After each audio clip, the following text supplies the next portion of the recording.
Ladies and gentlemen, welcome back to another very special, as always, episode of the Hyper Conscious Podcast. We hope you enjoyed our latest episode,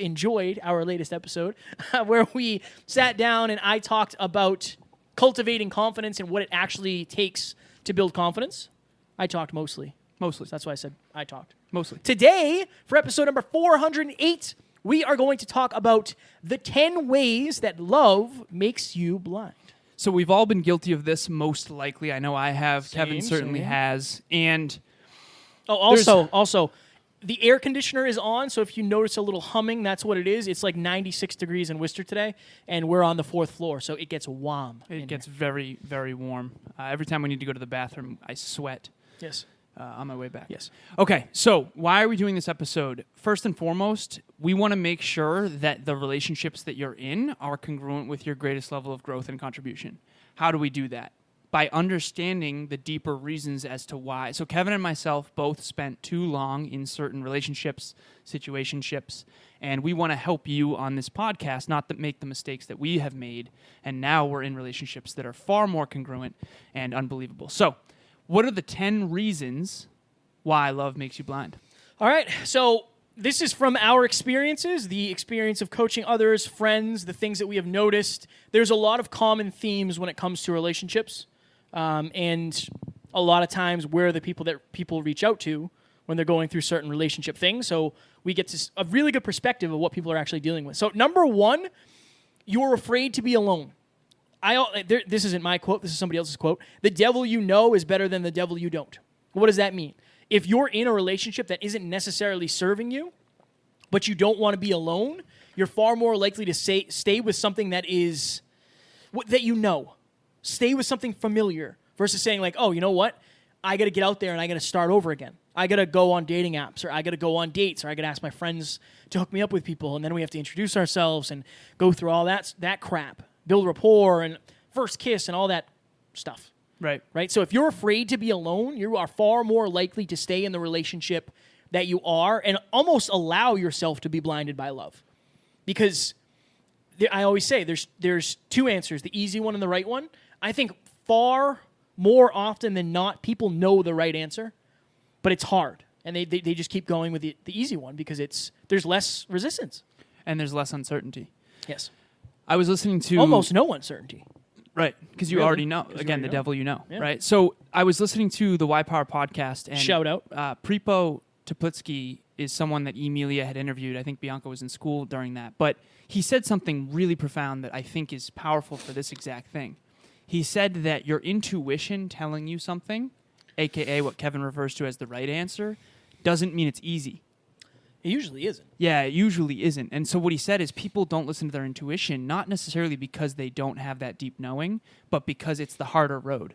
And so I think that's the case, right? So if you're emotionally driven and you have any sort of fear of uncertainty or the unknown, of course you're going to be more prone to stay where you are. A good analogy for this is like if you have a job that you know how to do versus going into a new career that you don't yet know how to do, one of them has way more uncertainty. And we all avoid uncertainty because uncertainty used to mean danger back in the Dizzy. Death. Danger, death. All right, so we got to hammer these. Yeah, we got 12 minutes left. We want to get out of here. We'll keep you guys all day on this episode. We're going to try to keep this to 15 minutes. So number 2, fear of being behind. This is something that a lot of people in my life have dealt with. Like, this age and everybody around me is getting married. They have houses. They're starting families. They have their forever jobs, like they're doing all these things. I feel like I'm not keeping up with them. Judgment. Yeah. Judgment. At the end of the day, it's either fear or judgment, right? This is just the way they manifest. We said that when we were going through it. Like, is it fear? Is everything fear? Is fear holding everybody back? Yeah. I think so. Every single one of these 10 is a fear, and I want you to connect those dots as we go forward. Number 3, family pressure / friends. So I was with a client recently, and we were on the phone. I was in the car. And she was talking about how everyone around her has these incredible relationships. And that is true, honestly, in this person's case. You know, she sees you and Taryn. She sees Emilia and I. She sees her siblings. They have, like, incredible relationships. But here's what I would say. You're also only seeing the positive ends of those relationships because people tend to show up as their best when they're in public. And you're not seeing the behind the scenes. And here's the other thing, too. If family and pressure and friends. So that's external pressure making you feel like you're different, you want to fit in, because if you're out there right now and all your friends are in intimate relationships, you probably feel like the fifth wheel or the seventh wheel or whatever, right? But that's not a good reason to go get into a relationship. Right. We went to bowling that one time, and I remember Amy very vulnerably saying that she felt like the seventh wheel or ninth, I forget. I think it was seventh because there was 3 couples and then her. And don't let that pressure force you into a room that you shouldn't be in with a person you shouldn't necessarily be with. I think being inspired to be with someone is more powerful than out of these sort of fears. Yeah, if it's a necessity, it's gonna be different. Right? It's not gonna if you're not pulled to do it, and the reason you're doing it is to fit in or to seem successful or to be the status quo, what everybody else is doing, you're already screwing up in a bit of a way, because you might not even be ready for a relationship yet. Right. That's a whole other thing. We could do a whole whole episode on that. Yeah, we could. Number 4, that person completes you. So I am very guilty of this in my past, assuming that if I got into a relationship with somebody, it would make me happier, it would make me more fulfilled, it would make me a better man, it would make me more successful, everything would be easier, my life would be more complete. I'm as guilty as anybody else when it comes to that. Unfortunately, that's not the way it works. Right? We always say, I think Tori Aletto is the one who said this, that we really latched onto and said, like, oh, that's fire. The point of a relationship is growth. Yeah. Will you grow in a relationship? Sure. But if you're not happy in your own life, if you're not fulfilled in your own life, you're not going to be able to provide that for your partner. My goal is to be the best partner I can be. Now, that means I have to be amazing on my own. Right? I love Taryn to death, but I have to be great on my own. Yeah. I have to be great on my own. So when she needs something from me, I can give that to her because I have that. Yeah. My cup is full, so I can pour into her cup, and vice versa. Yeah. Right? So I think a lot of people, they assume that a relationship is a means to an end. And honestly, it's a means to a new beginning. It's a whole new thing. That was fire. That was fire. Teaser clip. Yeah, exactly. Clip right there. Okay, the only thing I'll say about this, because we got a hammer, is that John Maxwell, and I told Kevin this beforehand, John Maxwell's wife got interviewed, and someone asked her, like, how do you make John happy when he's always on the road and stuff? And she said, it's not my job to make John happy. It's John's job to make John happy. And so I think it's our own responsibility to be fulfilled and abundant. And then, like Kevin mentioned, you'll be an overflowing cup of love, and then you'll pour into your partner's cup, your partner will pour into your cup, and it's going to be a cycle. It's supposed to be an energetic yin and yang experience. Okay, you're finally happy. So that very much ties into what we just talked about. Like, you could, if part of your dreams, and we're kind of tying into another one too, but if part of your dreams is having a relationship, and now you are experiencing, maybe it's your first good relationship. Right.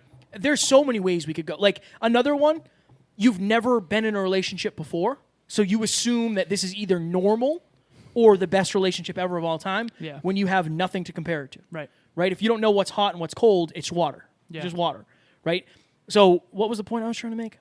Well, you're finally happy? You're finally happy. If you think you need a relationship to be happy, and you get into a relationship, you're then going to lock up, oh, because I'm with this person, I'm happier, I have to keep this going, no matter what. And here's the truth of the matter, too, and I use the Jim Carrey quote in the preamble. He said, I want everyone to be rich and famous so that they realize that's not where they're going to find their sense of completion. And again, this goes back to that person completes you as well, but like, these are hand in hand. You're finally happy this person completes you. What you realize is that once you have an unbelievable relationship, that's not the end-all, be-all. You're still a work in progress. There's still other happiness and fulfillment and pleasure and joy. They don't all only come from one source, your intimate partner, right? That's just one source of fulfillment. It's not the whole game. And so if you're finally happy while you're in a relationship because you hated being alone, that doesn't necessarily mean it's the right relationship for you. It just means you're happier than when you were alone. Another thing we could add on here, love will blind you if you're not happy in the rest of your life. Right. Because this is your place to be happy. Happier. Yeah. Right. I think that's what I was trying to get at when I say, like, that person, that relationship completes you. the rest of your life isn't super exciting. You don't feel like you're in control. Maybe you're not at a job that fulfills you. Right. You're not super happy with your body. You don't know where you're going to be in 5 years. You don't know where you want to be. You find this relationship and you pour everything you have into it, even though it might not be the best for you, because it gives you hope. And then there's the investment bias. When you pour everything into something, the last thing you want to do, and a simple analogy would be like on the blackjack table, you are far more likely to stay when you should leave because you've already put so much money in. Yeah. And that's the thing. What's another thou? I already put 10,000. What's another thou? I've gone back once and got another 800 and lost 1,600 total.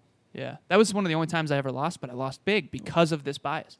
So when you pour so much into one person, one thing, you're much more blind to the fact that that's giving you more reasons to stay, even though it's not necessarily based on true love. Jeff the derelict. Derelict? Yeah. You know that word? Do you know that word? Yeah. Yes, I do. Okay. It's a Halo level. Is it? Yeah. Interesting. All right, let's get off this. Yeah. Number 6, good sex/intimacy. Can be blinded by good sex. You can be blinded by somebody's physique, their looks, right? Like, again, that's why I think friends with benefits actually becomes a thing, because it's sex and intimacy and you don't want any of the other stuff. Yeah. Right? But that's a whole nother thing. Like, yeah, if you are in a relationship with somebody and you're thinking, oh, wow, the sex is great, you're going to be far more likely to stay, especially if you value physical touch highly. Yeah. Right? Versus if you valued quality time or you valued words of affirmation and you never got those, you might not stay in that relationship. Right. I've been guilty of that one too. If your goal in the relationship is growth, that's going to be a very different decision-making paradigm than if it's really great sex. You know, I've been guilty of this one big time of like, the sex is great and I'm so attracted physically, and physical touch is my number one. So just understanding your own love languages and understanding that it's not bad to have certain love languages, but don't let those love languages, cloud your clarity. Wow, strong word. Cloud your clarity. Number 7. So for those who are listening, I'm gonna put this in quotations. You need a family, aka you value having a family and a relationship and legacy. All of that, you value that so much that you're far more likely to settle for somebody who might not be good for you because it fills that need. So if you I won't use the analogy I used before. If you hadn't had... Great analogy. That show, Alive, that we talked about before. Okay. These people are out in the woods. They don't have... There's no Big Macs out there. At one point, this lady hadn't eaten in like 8 days. Yeah. She literally ate like the scraps of the squirrel. She made like a squirrel scrap stew. It was disgusting. Squirrel scrap stew. She literally sucked the stuff out of like the bones. Everything. She ate all of it. Would you ever eat that? No. But when you're desperate, when it's necessary, you'll make that fit. Right? And a lot of people do that in relationships. I was talking to one of my clients a while ago, and he values a relationship so much that he's far more likely to settle for something than to say, you know what? Maybe I'll find that in somebody else. Yeah. The relationship is more important. The family is more important than actually having the dream relationship. It's a weird thing, but it's normal. I think so many people deal with this stuff. Think about two people, right? One of them wants an extraordinary marriage and relationship. The other one really wants to buy a house and start and have kids. See, I have a friend who his dream is to buy a house and start a family. He is most likely, and I'll keep this anonymous, if he's not hyper-conscious of this specific line item, he might settle for something less than what he really wants because he has, and then we'll get into this, that timeline of like, well, I want to buy a house and start a family soon. And so what I'll say is if you're settling for less because it's congruent with your goals, maybe you need to change goals. An example I could use of this is like when I wanted to be a Fortune 50 CEO, I would do that any means necessary. I didn't have like, I sold industrial automation equipment because that was the most financially lucrative, not necessarily because that's congruent with my core values. And I think that when you have a goal to start a family, you need to be careful about how much that goal is actually driving your decisions. All right, we're going to hammer these off. We got 19 seconds. It's going quick. Yeah, let's do it. All right, so we'll do like a little bit of a speed round here. So it's too heavy. It's too hard for you to sit down and really decide, do I want to be in this relationship? You've never sat down by yourself and said, like, well, what are the actual benefits of this relationship? Like, am I getting my physical needs met? Am I getting my emotional needs met? Right? Am I feeling like my love languages are being met? Do I feel respected? Do I feel appreciated? Do I feel listened to? Do I feel loved? Do I feel romance? Do I feel these things? If you've never sat down, you might not even know. Yeah. You might not even know how you're feeling. Those are fire questions. A couple more I would give, and I've given these to my clients. How well developed is my partner? How growth oriented is my partner? How ambitious is my partner? How congruent are our goals and core values? Those are the questions to ask. Next. Fire. You want kids. If you want kids, in your mind, it's probably far harder to have a family and children by yourself. Right. Right? So you're more likely to make this person fit. Yeah. One of my clients did in vitro and had a child because she was not willing to settle for something less as a relationship. So she ended up doing it on her own. And that's an option nowadays. So For sure. So that's less pressure. For sure. You live together.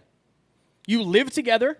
You have a car together. You have a business together. You have a podcast together. You have whatever. Some sort of career together. Like, you are far more likely to just stay in it, even though you know what you should do. You're blinded by the fact that you have so many circumstances that are connected. Logistics. And then the other one was mutual friends. Yeah. If you have mutual friends with your partner, you might be afraid, like, oh, I'm not going to have any friends if I leave this person, so I have to stay with this person. Right.